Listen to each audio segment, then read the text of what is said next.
சரண் Krishna YouTube சேனலுக்கு உங்களை அன்புடன் வரவேற்கின்றேன்.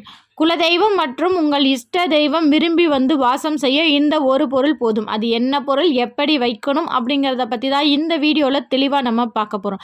நம்ம சேனலில் உள்ள வீடியோவை ஃபஸ்ட் டைம் நீங்கள் பார்க்குறீங்க அப்படின்னா மறக்காமல் நம்ம சேனலை சப்ஸ்கிரைப் பண்ணி வச்சுக்கோங்க. நம்ம சேனலில் தொடர்ந்து குலதெய்வ பதிவுகள், ஆன்மீக தகவல்கள் வந்து கொண்டே இருக்கும். வாங்க வீடியோக்குள்ளே போகலாம். நம்ம பூஜை அறையில் இந்த ஒரே ஒரு பொருளை வைக்கிறதுனால நம்ம குலதெய்வம் மற்றும் உங்களுடைய இஷ்ட தெய்வமும் விரும்பி வந்து உங்கள் பூஜை அறையில் வாசம் செய்வாங்க. ஒரு வீட்டில் குலதெய்வமும் இஷ்ட தெய்வமும் விரும்பி வந்தாங்கன்னாலே அந்த வீட்டில் உள்ள அனைத்து பிரச்சனைகளும் தீர்ந்து போகும்.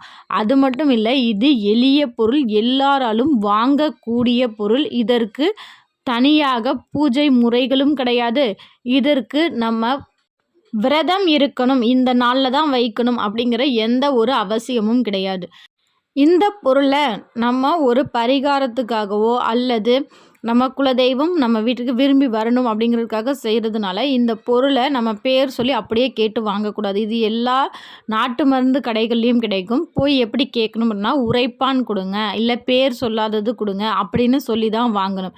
இதோட பேர் நம்ம அப்படியே சொல்லி வாங்கும்போது நம்ம செய்யக்கூடிய பரிகாரங்கள் எதுவுமே பலிக்காது. அதனால் இந்த பொருளை நீங்கள் வாங்கும்போது இந்த முறையில் தான் நீங்கள் வாங்கணும். அதுதான் வசம்பு. இப்போ உங்கள் தொழிலில் ஒரு முன்னேற்றம் வரணும் அப்படின்னா வசம்பு ஒன்றை வாங்கிட்டு வந்து அதை சிகப்பு கலர் நூலால் கட்டி உங்கள் தொழில் செய்கிற இடத்துல மேலே கட்டி வச்சுருங்க, இல்லை கல்லாப்பெட்டியில் ஒரு ஓரமாக கட்டி வச்சுருங்க. இது போல் செய்யும்போது உங்கள் கடையில் ஒரு நல்ல சக்தி நிலவி இருக்கிறதும் வியாபாரம் பெருகுவதையும் கண்கூட பார்க்க முடியும். அது மட்டும் இல்லை, இன்னொரு பரிகாரமும் இதுக்கு இருக்குது. வசம்பை வாங்கிட்டு வந்து வீட்டில் ஒரு நெய் தீபம் ஏற்றி அந்த வசம்பை அந்த நெருப்பில் காமிச்சு கருகி அந்த கறி தூளை வச்சு உங்கள் மனசில் ரொம்ப நாளாக ஆசைப்படுற ஒரு விஷயமா இருக்கலாம், இல்லை உங்களுக்கு இந்த விஷயம் எனக்கு நிறைவேறாது அப்படின்னு நீங்கள் விரக்தியில் இருக்கிற அந்த ஒரு விஷயத்தை, இல்லை எங்களுக்கு வீடு வேணும், இல்லை நல்ல தொழில் முன்னேற்றம் வரணும், குழந்தைங்க நல்லா படிக்கணும் அப்படின்னு எந்த ஒரு வேண்டுதலாக இருக்கட்டும், அதை ஒரு வெள்ளை காகிதத்தில் அந்த கருப்பு கலர் மையினால் எழுதி ஒரு பச்சை நிற டப்பாவில் பச்சரிசி அது மேலே ஒரு பச்சை கற்பூரம் வைத்து அந்த நீங்கள் எழுதின பேப்பரையும் வைத்து மூடி வைக்க வேண்டும். மூடி வைத்து தொடர்ந்து 27 நாட்கள் பிரம்ம முகூர்த்தத்தில் எந்திரிச்சு உங்களுக்கு அந்த எழுதி வச்சிங்க பார்த்தீங்களா, அந்த காரியம் விரைவில் நடக்கணும் அப்படின்னு பிரம்ம முகூர்த்தத்தில் எந்திரிச்சு தீபம் ஏற்றி அந்த பச்சை கலர் டப்பாவை முன்னாடி வச்சு அதன் மேலே கை வச்சு, இந்த காரியம் எனக்கு நடந்து முடிந்து விட்டது, அதற்கு கடவுளுக்கு நன்றி.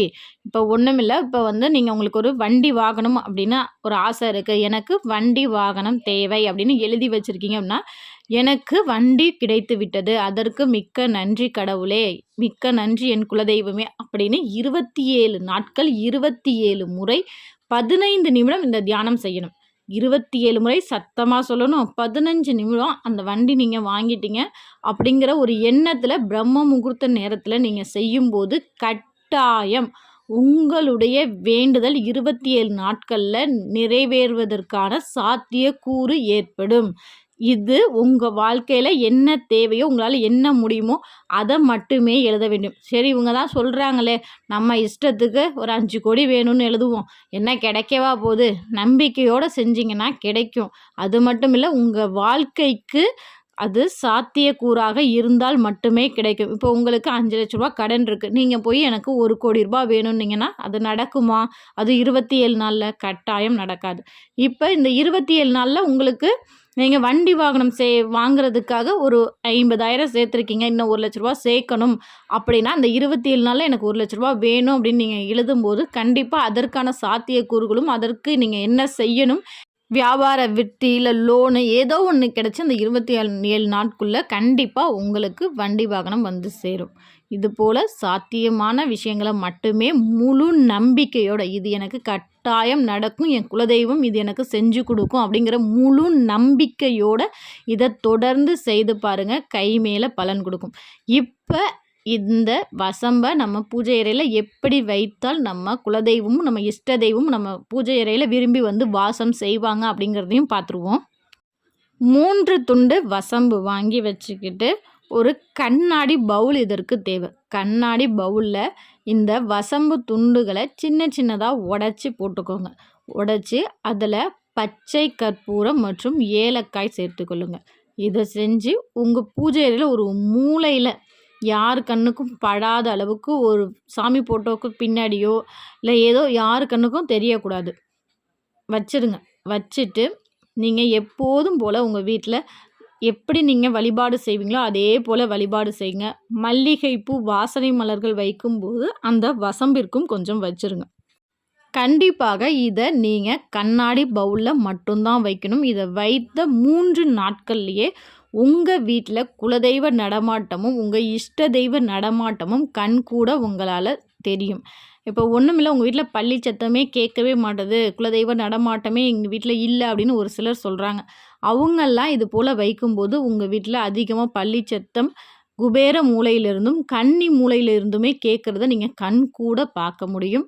அதனால் நம்பிக்கையோடு வைங்க. கண்டிப்பாக உங்கள் குலதெய்வம் மற்றும் இஷ்ட தெய்வங்கள் உங்கள் வீட்டில் நடமாட்டம் இருப்பதை கண் கூட உங்களால் பார்க்க முடியும். சரியாக இந்த பவுலை 15 நாட்களுக்கு ஒருக்க நம்ம மாற்றணும். ஏன்னா நம்ம போட்டிருக்கிறது 3 பொருள்: பச்சை கற்பூரம், ஏலக்காய் மற்றும் வசம்பு. இந்த பச்சை கற்பூரம் கொஞ்ச நாள்லேயே கரைந்து விடும். அதனால் 15 நாட்களுக்கு ஒருக்க இந்த 3 பொருளையும் எடுத்துட்டு ஏலக்காவை என்ன பண்ணுறீங்க, ஏலக்காவையும் வசம்பையும் நல்லா தட்டி உங்கள் நிலைவாசலுக்கு மஞ்சள் குங்குமம் வைப்பீங்க பார்த்தீங்களா, அந்த மஞ்சள் குங்குமத்தோட கலந்து நீங்கள் பொட்டு வைக்கும்போது தெய்வீக மனம் உங்கள் வீட்டில் வரும். எப்படி கோயில் எப்படி இருக்கோ அதே அளவுக்கு உங்கள் நிலைவாசல் இருக்கும். இந்த பொருள்லாம் நம்ம தெய்வங்கள் நம்ம வீட்டில் வாசம் செய்கிறதுக்காக பயன்படுத்துகிற பொருள். அதனால் ஒருபோதும் தூக்கி போடவே கூடாது. அதை பொடி பண்ணி உங்கள் பூஜை அறையில் வைங்க, வாசமாக இருக்கும். இல்லை வாசல் தெளிக்கும் போது கூட நீங்கள் அந்த வசம்பு பொடியும் அந்த ஏலக்காவும் கலந்து பொடி செய்து அந்த கொஞ்சம் கொஞ்சமாக போட்டு வாசல் தெளிங்க. உங்கள் வீட்டை சுற்றி தெளிச்சிக்கலாம். இது போல் மட்டுமே நீங்கள் செய்யலாமே தவிர ஒருபோதும் தூக்கி போடக்கூடாது. 15 நாட்களுக்கு ஒரு முறை மாற்ற வேண்டும். மாற்றும்போது அந்த கண்ணாடி பாத்திரத்தை ஒருபோதும் தண்ணீரால் கழுவக்கூடாது. சுத்தமான துணியினால் துடைத்து திருப்பி வேறு வசம்பு, பச்சை கற்பூரம், ஏலக்காய் சேர்த்து ஒரு ஓரமாக வச்சுருங்க. இதை மட்டும் செய்து பாருங்கள். கண்டிப்பாக உங்கள் வீட்டில் நல்லதொரு மாற்றம் ஏற்படுவதை கண் கூட உங்களால் பார்க்க முடியும். இந்த வீடியோ உங்களுக்கு பயனுள்ளதாக இருந்தால் உங்கள் குலதெய்வத்தின் பெயரும் இஷ்ட தெய்வத்தின் பெயரும் கமெண்ட் செக்ஷனில் எங்களோட ஷேர் பண்ணிக்கோங்க. கண்டிப்பாக இந்த வீடியோ உங்களுக்கு பிடிச்சிருக்கும் என்ற நம்பிக்கையில் மற்றொரு வீடியோவில் சந்திக்கிறேன். நன்றி, வணக்கம்.